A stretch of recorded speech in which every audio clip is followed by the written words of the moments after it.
বন্ধুরা আজকের এই ভিডিওতে আমরা এক্সপ্লেন করতে চলেছি নতুন একটি মুভি আপ জেসা কোইকে। চলুন বন্ধুরা এবার এই মুভির কাহিনীকে শুরু করা যাক। মুভির শুরুতে আমরা একটি ছেলেকে দেখতে পাই যার নাম ছিল শ্রী, যাকে আমরা রেখা নামক মেয়েকে প্রপোজ করতে দেখতে পাই, কিন্তু রেখা তাকে পরিষ্কার না বলে দেয়। সে বলে আমি তোমাকে একটু মাত্র পছন্দ করি না। এই কথাকে শোনার পর শ্রীও বলতে থাকে তুমিও তো অতটাও সুন্দর নও, তুমি একটি অ্যাভারেজ মেয়ে, এই জন্য আমি তোমাকে প্রপোজ করেছিলাম। এই কথাকে শোনার পর রেখা শ্রীকে শ্রাপ দেয়। সে বলে দেয় যে তুমি আগে আর কখনোই গার্লফ্রেন্ডকে পাবে না এবং তুমি সব সময় ভার্জিনই থাকবে। এই কথাকে শোনার পর শ্রী দুঃখী হয়ে যায়। এরপরে আমরা অনেক বছর পরের কাহিনীকে দেখতে পাই, যেখানে এখন শ্রীর বয়স 42 বছর হয়ে গিয়েছিল, কিন্তু তার এখনো পর্যন্ত বিয়ে হয়নি। শ্রী নিজের ঘরের মধ্যে একাই থাকে এবং সে নিজের জীবনকে একাই কাটছিল। এরপরে শ্রী নিজের বড় ভাইয়ের কাছে পৌঁছে যায়, যাদের কথাবার্তার মাধ্যমে আমরা এটিকে জানতে পেরে যাই যে শ্রীর দাদা একটি রিয়েল এস্টেট কোম্পানিকে চালিয়ে থাকে এবং সে কিছুটা রাগী রকমের মানুষ। এই জন্য সে শ্রীকে সিঙ্গেল থাকার টানাও মারতে থাকে। তার দাদা তাকে বলতে থাকে তুই আর কতদিন নিজের জীবনকে সিঙ্গেল কাটাবি। এই কথাকে শোনার পর শ্রী ওখান থেকে চুপচাপ চলে যায়। এরপরে রাস্তার মধ্যে শ্রীর কাছে তার ভাবির কল এসে যায়, যে নিজের আচারের জারের সম্বন্ধে কথা বলছিল। ভাবি আসলে খাবারকে বানাতে খুবই পছন্দ করত, কিন্তু তার এই সমস্ত কাজগুলোকে করার বাইরে কোন রকম পারমিশন ছিল না। এই জন্যই সে ঘরের মধ্যেই আচারকে বানিয়ে থাকতো। এখানে আমরা জানতে পারি যে শ্রী নিজের ভাবিকে নিজের মায়ের মতো মনে করত। এরপরে শ্রী নিজের স্কুলের মধ্যে পৌঁছে যায়, যেখানে আমরা জানতে পারি যে সে একটি সংস্কৃতের টিচার ছিল। এখানে রাকেশ নামক একটি বাচ্চা তার খুবই বেশি মজাক উড়াতে থাকে। এখানে ওই সমস্ত স্টুডেন্ট গুলো শ্রী এর ভার্জিন থাকারই মজাককে উড়াতে থাকে, কিন্তু শ্রী এখানে কাউকেও কিছু বলে না। এরপরে শ্রী নিজের বন্ধু দীপকের সাথে দেখা করার জন্য চলে যায়। এখানে তারা দুজনেই শ্রী এর বিয়েকে নিয়ে কথা বলছিল। তখনই আমরা জানতে পারি যে শ্রী এত বছর পর্যন্ত যতগুলো মেয়ের সাথে দেখা করেছে, তারা হয় শ্রীকে তার লুকসের জন্য মানা করে দিয়েছিল অথবা তার ইনোসেন্টের জন্য তাকে মানা করে দিয়েছিল, কারণ শ্রী খুব একটি লাজুক মানুষ ছিল। এই জন্য শ্রী আজ পর্যন্ত কোন রকম গার্লফ্রেন্ড কেও বানাতে পারেনি। এখানে দীপক বলতে থাকে মার্কেটের মধ্যে একটি নতুন অ্যাপ এসেছে, যেখানে তুমি নিজের পরিচয়কে রিভিল না করে যে কোনো মেয়ের সাথে খারাপ খারাপ কথাও বলতে পারে, কিন্তু এর জন্য কেউ তাকে জাজও করবে না। এই কথাকে শোনার পর শ্রী তো প্রথমে মানা করে দেয়, কিন্তু এরপরে সে ওই অ্যাপটিকেও ইনস্টল করে নেয়। এরপরে সে ঘরের মধ্যে এসে গিয়ে ওই অ্যাপটিকে ইনস্টল করে নিয়ে একটি মেয়েকে কল লাগিয়ে দেয়। এখানেই প্রথম কলটি একটি মেয়ে উঠিয়ে নেয়। এরপরে শ্রী তার সাথে খুবই ভালোভাবে কথা বলতে শুরু করে এবং সে নিজের পুরো নামকেও তাকে বলে দেয়। এরপর ওই মেয়েটিও শ্রীর সাথে ভালোভাবে কথা বলতে শুরু করে, কিন্তু যেমন দীপক বলেছিল ওই অ্যাপটির মধ্যে সমস্ত মেয়েরা খারাপ খারাপ কথাই বলতে আসে, এই জন্য ওই মেয়েটিও শ্রীর সাথে খারাপ খারাপ কথা বলতে শুরু করে। এই সমস্ত কথাগুলোকে শোনার পর শ্রী প্রথমে কিছু অদ্ভুত ফিল করতে থাকে, কিন্তু এরপরে সে এই জিনিসটিকে মজাই নিতে থাকে। এই জন্যই শ্রী পরের দিনেও একটি আননোন মেয়েকে কল করে তার সাথে কথা বলতে থাকে। এরপরে শ্রী ওই অ্যাপটিকে খুবই বেশি ব্যবহার করতে শুরু করে। এমন কাজটিকে করতে করতে অনেক দিন চলে যায়। এরপরে আমরা শ্রীয়ের দাদা ভানু এবং ভাবি কুসুমকে একসাথে দেখতে পাই। এখানে কুসুম যখনই ভানুর কাছে আসার চেষ্টা করছিল, তখন ভানু তাকে থামিয়ে দেয়, যেমন মনে হচ্ছিল সে তার থেকে বড় হয়ে গিয়েছে। এই ব্যাপারটিকে কুসুম একটু মাত্র পছন্দ করেনি। এই সমস্ত কথার মধ্যে কুসুম ভানুর কাছ থেকে নিজের ক্লাউড কিচেনকে খোলার পারমিশন কেও চেয়ে নেয়, কিন্তু ভানু ওই কাজটির জন্য তাকে মানা করে দেয়, যার ফলে কুসুম দুঃখী হয়ে যায়। এরপরে একদিন যখন কুসুম একাই বসেছিল, তখনই তার কাছে জয় নামক একটি প্রতিবেশী এসে যায়, যে তার আচারের খুবই প্রশংসা করতে শুরু করে, যার জন্য কুসুম তো খুবই বেশি খুশি হয়ে যায়। এখানে জয় কুসুমের সাথে শ্রীকে নিয়েও কথা বলতে শুরু করে, কারণ জয়ের ভাগ্নিও সিঙ্গেল ছিল, এই জন্য সে এখানে শ্রীর জন্য একটি সম্বন্ধকে নিয়ে এসেছিল। এরপরে এই কথাটিকে কুসুম শ্রীকে বলে দেয় এবং সে তার মিটিংকে জয়ের ভাগ্নির সাথে সেট করিয়ে দেয়। এখানে প্রথমে শ্রী ওই মিটিংকে না বলে দেয়, কারণ সে মনে করছিল ওই মেয়েটি আসলে খুবই খারাপ দেখতে হবে, কিন্তু কুসুম তাকে বলে দেয় সে যেন তার সাথে দেখা করে। এরপরে সে একটি রেস্টুরেন্টের মধ্যে চলে আসে ওই মেয়েটির সাথে দেখা করার জন্য।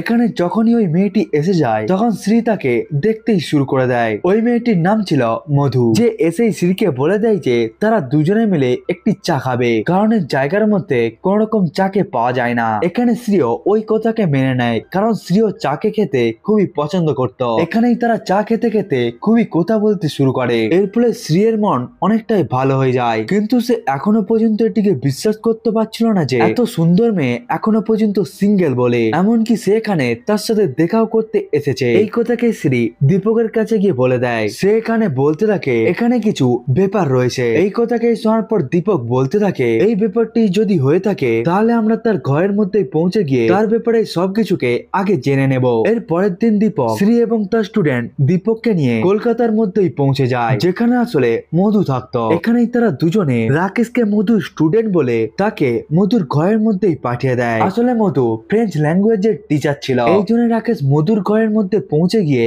তার পরিবারের সমস্ত সদস্যকেই মধুর সম্বন্ধে জিজ্ঞাসা করতে থাকে। এখানেই সে তাকে জিজ্ঞাসা করে মধুর কেমন নেচার। এখানেই রাকেশ নমিত নামক একটি ছেলের সম্বন্ধেও জানতে পারে, অর্থাৎ নমিত এবং মধুর আগে খুবই বড় কানেকশন ছিল। যেই কথাকে জানার পর শ্রী খুবই দুঃখী হয়ে যায়। এরপরে শ্রী এবং মধু যখন আবার একে অপরের সাথে দেখা করে তখন শ্রী মধুকে ডাইরেক্ট কোশ্চেন করে নেয় যে তুমি আমাকে পরিষ্কার বলে দাও নমিতের সাথে তোমার কি সম্পর্ক রয়েছে। যেটিকে শোনার পর মধু প্রথমে তো অবাক হয়ে যায়, কারণ সে মনে করছিল শ্রী কেমন ভাবে এই ব্যাপারকে জানলো। এরপরে মধু তাকে বলতে থাকে নমিত আজ থেকে 5 বছর আগে তার বয়ফ্রেন্ড ছিল এবং আমরা যখন একবার ইন্টিমেট হতেই যাচ্ছিলাম তখন নমিত আমাকে খুব একটি খারাপ কোশ্চেনকে জিজ্ঞাসা করে নেয়। সে আমাকে জিজ্ঞাসা করে আমি ভার্জিন নাকি ভার্জিন না। এই জন্য আমি ওখানে তার সাথে ব্রেকআপ করে নেই এবং আমি এমন মানুষের কখনোই চেহারাকেও দেখতে চাই না। যেই উত্তরকে শোনার পর শ্রী অবাক হয়ে যায়, কারণ সে মনে করছিল এই প্রশ্নের মধ্যে ভুল কি ছিল, কিন্তু শ্রীর কাছে সাহসী ছিল না যে যার ফলে সে মধুকে এই ব্যাপারে কোন রকম কোশ্চেনকে জিজ্ঞাসা করতেও পারেনি। এখানে মধু তাকে আরো বলতে থাকে যে এখনের সময়ের মধ্যে 16 বছরের বাচ্চারাও তো ভার্জিন থাকে না। যেই কথাকে শোনার পর তো শ্রী আরো অবাক হয়ে যায়, কিন্তু এখানে যাতে মধু না রেগে যায় এই জন্য সে কিছুকেই বলেনি, কিন্তু সে তো নিজেও একজন ভার্জিন ছিল যেটিকে সে মধুকে বলতে পারেনি। এরপরেও শ্রী এবং মধু একে অপরের সাথে ডেলি দেখা করতে শুরু করে। এখানে শ্রীও বুঝে গিয়েছিল যে সে মধুকে অত বেশি জাজ করবে না, কারণ সে তাকে খুবই পছন্দ করে নিয়েছিল। এমন ভাবেই কিছুদিন আগে যেতে থাকে, তারা দুজনেই একে অপরের সাথে খুবই এনজয় করতেও শুরু করে। এরপরে শ্রী একদিন যখন নিজের ভাইয়ের ঘরের মধ্যে পৌঁছে যায় তখন ভানুর মেয়ে নিশা তাকে বলতে থাকে আমার কাছে একটি অফার এসেছে খুবই বড় কোম্পানির, যেখানে আমাকে 1 বছরের ট্রেনিং করতে হবে। এরপরে আমি নিজের ক্যারিয়ারের মধ্যে অনেক কিছুকে করতে পারবো। যেটিকে শোনা মাত্র ভানু বলতে থাকে ক্যারিয়ার তো ঠিক আছে, কিন্তু তুমি কিছুটা পরিমাণে ঘরের কাজকেও শিখে যাও, কারণ যখন তুমি শ্বশুর ঘর যাবে তখন তুমি কি বা কাজ করবে। যেই কথাকে শোনার পর নিশা কিছুটা দুঃখী হয়ে যায়, যেখানে আমরা বুঝতে পেরে যাই যে ভানুর চিন্তা ভাবনা এই নতুন যুগের মধ্যেও অনেক পুরনো। মহিলাদেরকে ঘরের মধ্যে কাজকে করতেই দেখতে চাইতো, কিন্তু এই কথাকে শ্রী একটু মাত্র পছন্দ করেনি। এরপরে শ্রী এবং মধুর ফ্যামিলি একে অপরের সাথে দেখা করে, কারণ এখানে তাদের ফ্যামিলি তাদের দুজনের জন্য বিয়েকে ঠিক করতে এসেছিল। এখানে তাদের দুজনের ফ্যামিলি একে অপরের সাথে কমফোর্টেবল হয়ে যায়। এরপরে শ্রী এবং মধু একটি রুমের মধ্যে কথা বলতে এসে যায়। এরপরে তারা কথা বলতে বলতে একে অপরের খুবই কাছে এসে যায়, কিন্তু যখনই তারা একে অপরকে কিস করতে যাচ্ছিল তখনই ওখানে চাকে নিয়ে কুসুম এসে যায়। এই জন্যই তারা দুজনে এখানে কিছুই করতে পারেনি। এরপরে তাদের দুজনের বিয়ে ঠিক হয়ে যায়। এখানে তাদের দুজনের ফ্যামিলি খুবই খুশি ছিল। এর কিছুদিন পরে তাদের এঙ্গেজমেন্টের দিন এসে যায়, যেখানে তারা সবকিছুকে খুবই ভালোভাবে এনজয় করতে শুরু করে। কিন্তু তখনই একার মধ্যে মধু শ্রীর সাথে কলের ইঙ্গিতকে করে অদ্ভুত ধরনের কথা বলতে শুরু করে, যেটিকে শোনা মাত্রই শ্রীর মনে পড়ে যায় যে এইরকম ভাবে প্রথমবার তার সাথে একটি মেয়ে ওই অ্যাপের কলের মধ্যেও কথা বলেছিল, যাকে আমি নিজের নামকেও বলে দিয়েছিলাম, অর্থাৎ ওই মেয়েটি মধুই ছিল যে তার সাথে ওই অ্যাপের মধ্যে কথা বলছিল। এরপরে শ্রী যখন ঘরের মধ্যে পৌঁছে যায় তখন সে এই কথাকেই ভেবে ভেবে চিন্তার মধ্যে ছিল মধু ওই অ্যাপের মধ্যে কি করছিল এবং সে হয়তো কত ছেলের সাথেই এরকম খারাপ কথা বলেছে। এই জন্যই সে মধুর ক্যারেক্টারের সম্বন্ধেও জাজ করতে শুরু করে। শ্রী এখানে মনে করতে থাকে সে হয়তো ভুল মেয়েকে বিয়ের জন্য হ্যাঁ বলে দিয়েছে। এরপরে সে এই কথাকে দীপককেও গিয়ে বলে দেয়। এরপরে দীপকও টেনশনের মধ্যে এসে যায়, কারণ ওই অ্যাপটির মধ্যে হয়তো খুবই খারাপ খারাপ মেয়ে আছে। এই সমস্ত কথাগুলোকে চিন্তা করতে করতে শ্রীয়ের মাথা খারাপ হয়ে যায়। এই জন্যই সে মধুর কলকেও আর উঠাচ্ছিল না। এরপরে মধু শ্রীয়ের কাছে পৌঁছে যায় তার সাথে কথা বলার জন্য, কারণ মধু অন্য শহর যাচ্ছিল কিছু কাজের জন্য। যে শ্রীকে জিজ্ঞাসা করতে থাকে তুমি আমাকে বলো তুমি কেন আমার কলকে রিসিভ করছো না। তখন শ্রী রেগে গিয়ে বলতে থাকে তুমি ওই অ্যাপের মধ্যে কি করছিলে। তখনই মধু শ্রীকে বলতে থাকে তুমি যেমন ওই অ্যাপের মধ্যে টাইম পাস করতে এসেছিলে তেমন আমিও ওই অ্যাপের মধ্যে টাইম পাস করতে এসেছিলাম। এই জন্য আমি এঙ্গেজমেন্টের দিনই তোমাকে হিন্দি দিয়ে বুঝিয়ে দিয়েছিলাম আসলে আমি ওই মেয়েটি বলে। এর সাথে মধু বলে দেয় যে তুমি যখন আমাকে ওই অ্যাপের মধ্যে নিজের নামকে বলে দিয়েছিলে এবং তুমি যখন আমার সাথে খুবই ভালোভাবে কথা বলেছিলে তখন আমি মনে করছিলাম তোমার মন খুবই পরিষ্কার, এই জন্য আমি তোমার সোশ্যাল মিডিয়ার প্রোফাইলকেও বাইরে বার করি এবং তোমার নাম সব থেকে আলাদা ছিল, শুধুমাত্র একটিই নাম ছিল তোমার প্রোফাইলের মধ্যে। এই জন্যই খোঁজার পর আমি এটিকে জানতে পেরে যাই যে তুমি হলে জয় মামার প্রতিবেশীর ভাই। এই জন্য আমি তোমার জন্য নিজের সম্বন্ধকে পাঠিয়ে দিয়েছিলাম। যেটিকে শোনার পর শ্রী কিছুটা ইমোশনাল হয়ে যায়, কিন্তু তার মাইন্ডের মধ্যে এখন ওই সমস্ত জিনিসগুলোই করছিল, কারণ সে মনে করছিল মধুর হয়তো অনেকগুলোই আগে চক্কর ছিল, যার ফলে সে মধুকে বলে দেয়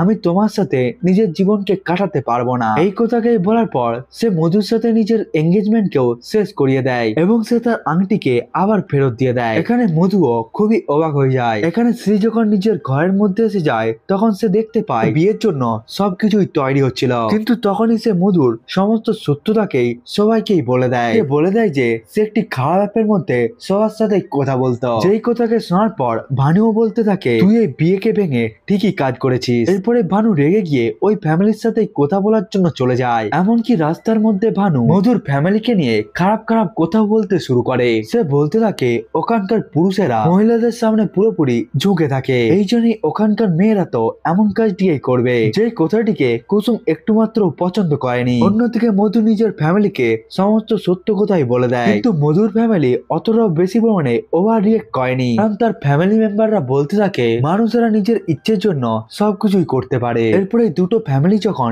একে অপরের মুখোমুখি হয়ে যায় তখন ভানু তাদের উপর চেল্লাতে শুরু করে। তখন মধুর ফ্যামিলিও তাদেরকে জবাব দেয়, অর্থাৎ তাদের এই সম্বন্ধটি এখানেই শেষ হয়ে যায়। এরপরে ভানু শ্রীয়ের কুণ্ডলীকে একটি পুরোহিতকে দেখায়, যাতে শ্রীয়ের জন্য ভালো মেয়েকে খুঁজে পাওয়া যেতে পারে। এমনকি তার দোষকে মেটানোর জন্য শ্রীয়ের সাথে একটি গাছের বিবাহ করে দেওয়া হয়। কিন্তু এই সময়ের মধ্যে শ্রী মধুকে খুবই বেশি মনে করছিল। অন্যদিকে মধু ও শ্রীকে মনে করে খুবই দুঃখী ছিল, কারণ তারা দুজনেই একে অপরকে খুবই বেশি পছন্দ করে নিয়েছিল। এমন ভাবে কিছুদিন আগে যেতে থাকে। এরপরে মধুর মেসোর কাছে ডেকোরেশন করা লোকেদের কল এসে যায়, যে ডেকোরেশনের সমস্ত টাকাকেই চেয়ে নিচ্ছিল, কারণ ভানু এই ডেকোরেশনের লোককে টাকাকে দেবে না বলে দিয়েছিল। এই কথাকে মধু নিজের মামা জয়কে বলতে থাকে এবং সে বলে তুমি একটি মেয়েকে নিয়ে আসো এবং আমরা এই জায়গার মধ্যেই তোমার সাথে তার বিয়ে দিয়ে দেব। কিন্তু এই জায়গার মধ্যেই জয় লজ্জা পেয়ে যায়। অন্যদিকে নিশা নিজের বাবাকে বলে এর পরের সপ্তাহে তাকে কলকাতা যেতে হবে, কারণ তার খুবই বড় একটি কাজ পেন্ডিং রয়েছে। এই কথাকে শোনার পর তার বাবা বলতে থাকে হ্যাঁ তোমার যা ইচ্ছে সেটিকেই করো, তুমি তো আমার কোন রকম কথাকেই শোনো না। যেই কথাকে শোনার পর কুসুম বলতে থাকে আমি নিশার সাথে চলে যাবো এবং আমি তার খুবই ভালো খেয়াল কেউ রাখবো, তুমি কোন রকম টেনশন কেউ নেও না। এখানে আর ভানুও কিছু বলতে পারেনি। এরপরে কুসুম এবং নিশা যখন কলকাতা যাচ্ছিল তখন কুসুম শ্রীকে বলতে থাকে তুই আমার সাথে কলকাতা চল, ওখানে গিয়ে তুই খুবই ভালো ফিল করবি। কিন্তু শ্রী বলতে থাকে ওই শহরের মধ্যে মধু থাকে এবং আমি তাকে ভুলে গিয়েছি, এই জন্য আমি এই জায়গার মধ্যেই ঠিক আছি। এই জিনিসকে দেখার পর নিশা শ্রীর সাথে ট্রেন থেকে নেমে পড়ে এবং সে বলতে থাকে কাকা তুমি মিথ্যে কথা কেন বলছো, তুমি তো আসলে মধুকে ভুলতেই পারোনি, এই জন্য এই মিথ্যা কথাকে বলা কাকু তুমি বন্ধ করে দাও। এই সমস্ত কথাকে বলে নিশা ওই জায়গা থেকে চলে যায় এবং শ্রীও এখানে খুবই দুঃখী হয়ে যায়। এরপরে সে দীপকের কাছে খুবই কাঁদতে শুরু করে। এখানে সে বলে সে মধুকে ভুলতে পারছে না। এর উত্তরে দীপক তাকে বলতে থাকে তুই নিজেকে কিছুটা সময় দে, এর ফলে সবকিছুই নর্মাল হয়ে যাবে। কিন্তু এর পরের মুহূর্তের মধ্যেই শ্রী মধুর সাথে দেখা করার জন্য তার স্কুলের মধ্যে পৌঁছে যায়, যেখানে সে দেখতে পায় মধু একা বসে রয়েছে এবং যখন সে নিজের মনের কথাকেই ওখানে বলতে যাচ্ছিল তখনই ওই জায়গার মধ্যে নামিত এসে যায়। এখানে মধুর এক্স অর্থাৎ নামিত মধুর কাছ থেকে ক্ষমা চেয়ে নেয়। এরপরে তারা দুজনে বাইরে রেস্টুরেন্টের মধ্যে এসে যায়। তাদের পেছন পেছন শ্রীও পৌঁছে যায়, কারণ সে এই সমস্ত জিনিসগুলোকে আর সহ্য করতে পারছিল না। এই জন্যই সে মধুর কাছেই পৌঁছে যায় এবং সে তার সাথে কথা বলতে শুরু করে। এরপরে সে ওখানে নমিতকে সরিয়ে মধুকে বলতে থাকে তোমার তরফ থেকে যে ভুলটি হয়েছে সেটির জন্য আমি তোমাকে ক্ষমা করে দেব, কিন্তু ভবিষ্যতে তোমাকে আমার অনুসারেই চলতে হবে। যেই কথাকে শোনার পর মধু বলতে থাকে তুমি কে যে আমাকে সবকিছু করার পারমিশন দেবে। যখন দুজন একে অপরকে ভালোবাসে তখন কেউ কাউকে বাঁধে না, কিন্তু তুমি তো এখন থেকেই আমাকে বেঁধে দেওয়ার চেষ্টা করছো। এই সমস্ত কথাকেই বলে মধু ওই জায়গা থেকে চলে যায় এবং শ্রী এই জিনিসকেই দেখতে শুরু করে, কারণ সে তো এখনো পর্যন্ত নিজের ইগোর মধ্যেই ছিল। তখনই তার কাছে ভানুর কল এসে যায়। ভানু বলতে থাকে থেকে আমরা কলকাতায় এসেছি একটি ভালো প্রপার্টিকে দেখার জন্য, এমনকি তোমার বিয়ের ভেন্যুর জন্য টাকাকে দিতে হতো। এই জন্যই শ্রী তাকে ট্যাক্সির মধ্যে নিয়ে আসার জন্য চলে যায়। যখন তারা রাস্তা দিয়ে যাচ্ছিল তখন তারা দেখতে পায় কুসুম তো জয়ের সাথে কোথায় ঘুরছে। এই ঘটনাকেই দেখার পর ভানু তো পুরোপুরি ভাবে অবাক হয়ে যায়, কারণ কুসুম এই জায়গার মধ্যে এসেছিল নিশার দেখাশোনাকে করার জন্য। এরপরে ভানু ওখান থেকে ওই ভেন্যুর মধ্যে পৌঁছে যায় যেখানে মধুর ফ্যামিলি আগে থেকেই প্রেজেন্ট ছিল। তখন ওই জায়গার মধ্যে কুসুম এবং জয় এসে যায়। এখানে ভানু কুসুমকে জিজ্ঞাসা করতে থাকে, তুমি আমাকে ধোকা কেন দিলে? তখন কুসুম উত্তর দিতে থাকে, আমি এই সমস্ত করার কথাকে চিন্তাও করিনি, কিন্তু তুমি তো বিয়ের পর থেকে আমাকে ভালোবেসে কখনো দেখোইনি। এর উপরে তুমি তো আমাকে কোন রকম সম্মানও দাওনি। তুমি তো এই জায়গার মধ্যে আমাকে চাকরের মতো কাজ করাচ্ছ। এরপরে তুমি প্রত্যেকটি কথার মধ্যেই আমাকে কথা শোনাতে, কিন্তু এর উপরে আমি যদি তোমাকে কিছুই বলে দিই তখন তো তোমার মন পুরোপুরি ভাবে খারাপ হয়ে যেত।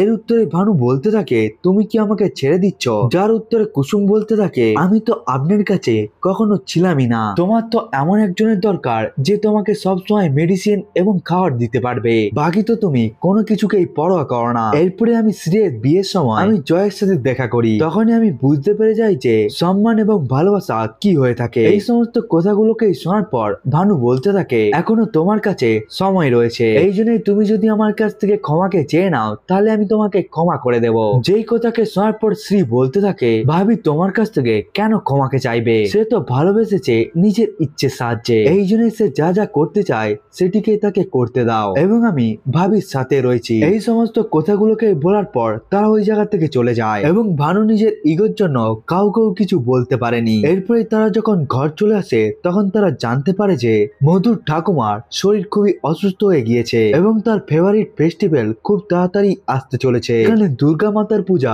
খুবই ধুমধাম করে হয়ে থাকে, কিন্তু এইবারে হয়তো ঠাকুমা ওই পুজোকে দেখতে পারবে না। তখনই ওখানে দাঁড়িয়ে থাকা শ্রী জয়কে বলতে থাকে, আমরা ঠাকুমার জন্য পূজা এখনো করতে পারি, যেটিকে দেখে সে খুবই খুশি হয়ে যাবে। এই জন্যই তারা পুজোকে করার জন্য প্রস্তুতি নিতে শুরু করে। এই সমস্ত ঘটনাকেই মধু দেখছিল, কিন্তু সে শ্রীয়ের কাছে এসে একটু মাত্র কথা বলেনি, কিন্তু শ্রী তো এই সমস্ত কাজগুলোকে মধুর জন্যই করছিল।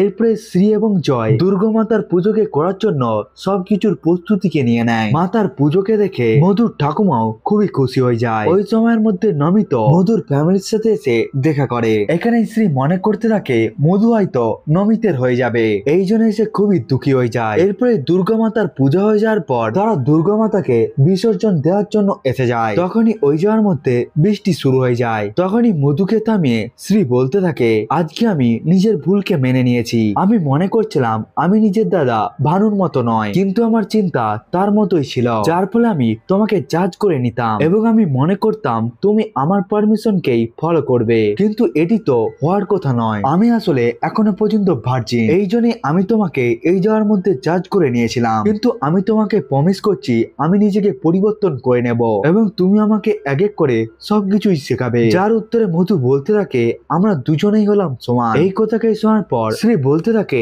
নমিতের এখন কি হবে? এর উত্তরে মধু বলতে থাকে, আমার তার সাথে কি? আমি তো আসলে তাকে ক্ষমা করে দিয়েছিলাম, এর থেকে আগে আমার তার সাথে তো কিছুই চলেনি। এরপরে তারা দুজনে আবার সম্পর্কে এসে যায়, যেটিকে দেখে তাদের দুজনের ফ্যামিলি খুবই খুশি হয়ে যায়। এখানে আমরা বুঝতে পারি যে কুসুম এখন ভানুকে ডিভোর্স দিয়ে জয়ের সাথেই বিয়ে করে নেবে। এর সাথেই এই মুভিটি এই জায়গার মধ্যেই শেষ হয়ে যায়। বন্ধুরা, আজকের এই ভিডিওটি এতটা পর্যন্তই। দেখা হচ্ছে অন্য একটি ভিডিওকে নিয়ে, ততক্ষণের জন্য বাই বাই।